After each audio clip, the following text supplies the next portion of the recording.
Oromoon karuma hunda karaa danda'e qabsaa'uutu irra jira. Waanuma danda'een qabsaa'uutu irra jira. Qabsoon karaa baay'eedha. Karaa tokko duwwaa miti.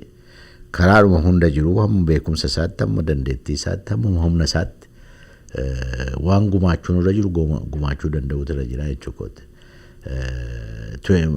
Jaarraa 21ffaa keessa kana jira. Jaarraan 21 sabni tokko mirga ofii eegsifachuudhaaf karaa baay'ee socho'uu danda'a. Karumatti mul'ate karuma danda'e socho'ee sabni keenya mirga isaa gonfachuudhaaf, mirga isaa eegsifachuudhaaf, tifkachuudhaaf danda'uutu irra jira.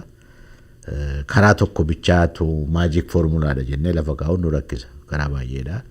Carraan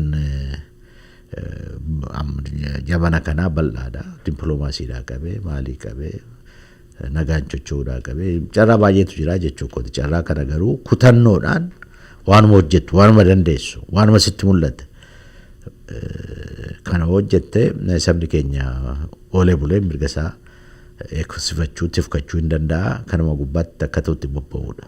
Ture rakkoon guddaan biyya sana keessa jiru. Durii qotee bulaa jenna, horsiisee bulaa jenna. Amma immoo odeessaa bulaatu, odeessee warra bulutu kanaaf kaffaltiin warra kaffalamutu bobba'ee mootummaan siyaasa hunda keenyaa balleessaa jira jechuudha. Mootummaan kun afaan malee gurra hin qabu jedhee dubbadheen ture. Mootummaan kun yeroo Adaawii sana afaan malee gurra hin qabu jechuun isa namni itti himu, isa ofii odeessu malee isa namni itti himu hin dhaga'u jechuudha. Biyyi barree jeeqamni itti fufee maalti itti fufee rakkoon bal'ataa itti fufee malee wanti hiikamee wanti maal ta'e hin jiru. Mootummaan kan rakkoo siyaasaa humnaanan hiikeetu socho'aa jira. Rakkoon biyya sanaa rakkoo siyaasaati. Rakkoon Oromoos rakkoo siyaasaati. Isa hiikuudha hoo danda'an, amma danda'anitti isa hiikuudha malee abbaa feete hoo hiitee bu'aa wanti bu'aa fidduu xiqqaadha jechuudha. Rakkoon keenya akka gabaabbachuu danda'utti kutannoodhaan qabsaa'uu hir'ina guddaa qabna. Carraan amma naannoo Gooftaan Sillaasee carraa guddaatu uumamee carraan sun nu harkaa bahee innaa dargiin kufu sana carraa guddaan uumamee ture. Innis akka ta'utti keessatti qooda fudhachuu hin dandeenye nu harkaa bahee innaa waggaa 3 fuuldura kana mootummaan jijjiiramaa dhaabbatu sana carraa guddaatu uumamee ture. Innis carraa sana akka ta'utti dhimma itti bahuu hin dandeenye. Ammas immoo carraan kun akka hin taanetti akka nu harkaa hin baane kutannoodhaan waanuma hojjechuu dandeenyu hojjechaa qabsoo saba keenya akka ta'utti ogumaacha goone malee nutti deddeebi'aa jechuudha. Gara fuulduraattu kutannoon kana keessa ceenu malee nutti deddeebi'uu hin danda'a.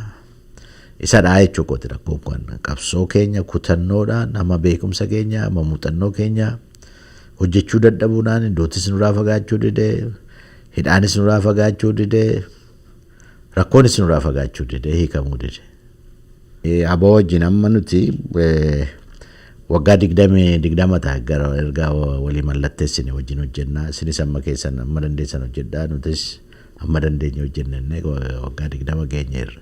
Amma dhaabbonni lamaan fuulduratti ba'aniiru, amma danda'anis kutannoon fuulduratti ba'aniiru. Aboo fi koongireesii bukkee dhaabbatanii amma beekumsa isaanii, amma dandeettii isaanii, amma qabeenya isaanii abbaan qabeenyaa Oromoos utuma ciisee qarshii lakkaa'uu aduun itti dhiitii ofii isaatis yoo hin biyyaa badaa yoo maal ta'a irraa fudhatama. Hunduu kan kabajamuu danda'u qabeenya isaa kan sakuriitii argatu, waastinaa argatu, biyya isaa gubbaatti boonee abbaa qabeenyaa jedhee jiraachuudhaa fi innis rakkoon kun hiikamuufiitu irra jira. Hundi keenya kana gubbaatti akka ta'utti tokko gumaachuu danda'uudha. Lama immoo tokkummaa gadannaan dubbadhu barii tokkummaa Oromoo, tokkummaa saba Oromoo, tokkummaa saba Oromoo kunuunsaa. Tokko taanee iyyuu laga hin ceene 11 taanee laga ce'uu hin dandeenyu. Achi qabee immoo tokkummaa qeerroof qarree keenyaa, tokkummaa qeerroof qarree keenyaa kutannoodhaan gara fuulduraatti jabeessaa. Sadaffaa immoo tokkummaa dhaabbilee Oromoo kana ammaaf akka carraa dhaabbileen lamaan kuni ABO fi Koongiresiin gara fuulduraatti kaafamuun gara fuulduraatti dhufaniiru. Hamma danda'anii dhaabbota kana lamaan karaa dippiloomaasiis haa ta'u karaama barbaachise utubanii gargaaranii dhaabbonni kun humna guddaa fudhatanii qabsoo kana gara fuulduraatti laga ceesisuu galmaan ga'uu danda'u jechuudha. Isa isatti jabaannee hojjechuudha. Beekumsa malee, dandeettii malee, kutannoo malee, muuxannoo malee namni iddoo tokko taa'oo jiraate ofumaa jedhee dhaabbiin suni ofirraa eegsuutu irra jira. Garuunni mootummaan isaa bobbaasu karaa baay'ee habaluu kunoo barmee achi gubbaa ture, habaluu kunoo barmee achi gubbaa ture inni jedhu rakkoo isaa maal seete? Umurii faa kaasanii jechuudha. Amma umurii biyya sana keessatti Nuguuf Taasillaasee illee waggaa 20 keessadha inni aangootti ol ba'u. Mangistuu Hayilamaariyaam waggaa 36 torbadha. Mallas Zeenaawii waggaa 36 torbadha. Umurii guddaa kan jedhamu Abiyyiidhaan 42dha. Garuu biyya sana keessa tartaan kana rakkoo nama nuti dhufaa jira jennu irratti qabsaa'aa jirru kaleessa kan ture Mallas faa mootummaa Mallas faa mootummaa Dargii faa maal faa kuni dargaggoodhaan kan ijaaramedha. Sigalee hiikoon taane jechuu kooti. Hiikoon kan ta'uu danda'u beekumsaanii muuxannoodhaanii dandeettiidhaanii hunda caala dandeettiidhaanii hunduu qooda isaa hoba'ee gumaachee dhaabbiin sunis haa ta'u biyyi sunis haa ta'u hin tarkaanfata. Namni nagaan bahee galuu nagaan hojii isaa gubbaatti dalaga isaa gubbaatti bobba'uu danda'u tokko murteessaan isadha. Bisuun kan argachuutu irra jira gara fuulduraatti tarkaanfachuudhaaf. Lammaffaa waggaa 3,000 jennaa waggaa 150 jennaa maal jennaa biyyi suni ammayyuu siyaasni ishii duubatti hafaadha. Siyaasa duubatti hafaadha. Siyaasa humnaaf qawweedhaan socho'uudha. Ijaa kana siyaasni sun jijjiiramuutu irra jira. Ijaa kana akkatti nuti sirni dimookiraasii biyya sana dhalachuutu irra jira. Filannaan darbe rakkoonsaa tokko sadha. Nagaa fiduu hin dandeenye ilaalaa jirra. Sirna dimookiraasii akka dhalatus gochuu hin danda'u. Kanaaf keessaa baane. Sadaffaa immoo kun lamaanuu argame jireenya sabaa jijjiiruu, guddina fiduu, namni nyaatee akka bulu gochuu danda'u. Kana sadan hiikuudha inni guddaan.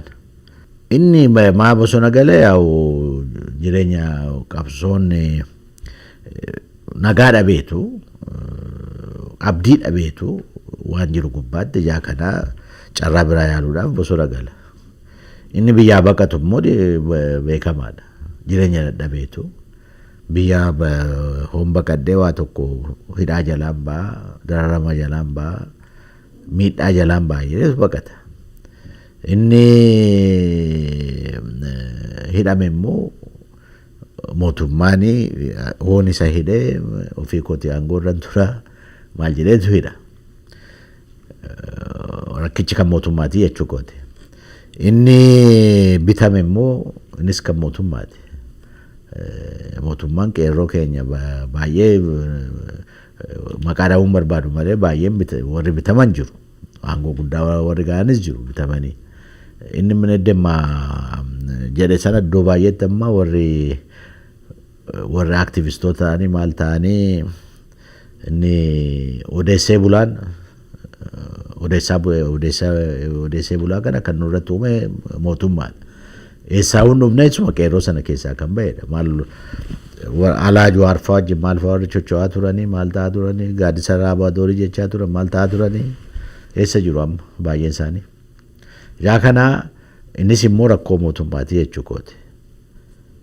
Isaan alfooromsitti warra nu biratti hafe yaa'u inni gaabbiin qabu jechuu kooti. Qabsoodhuma saba keenyaatti to'achuu dadhabe si galee mootummaas to'achuu dadhabe warra of gurgurus to'achuu dadhabe kana keessatti qa'aan uumamee jechuu kooti. Sabni keenya saba biyya sana keessatti saba guddaa ta'uu of beekuutu irra jira. Karaa hunda karaa dachii haa ta'uu karaa qabeenyaa haa ta'uu karaa lakkoofsaa ta'uu saba guddaadha. abbaa biyyaa, abbaa qe'eessaa, abbaa dachiisaa ta'uudhaaf garuu kutannoodhaanii tokkummaa isaa eegee qabsoo kan itti fuftirra jira. Galmi keenya garuu bilisummaa saba keenyaa ta'uu waan jijjiiramuu hin qabu.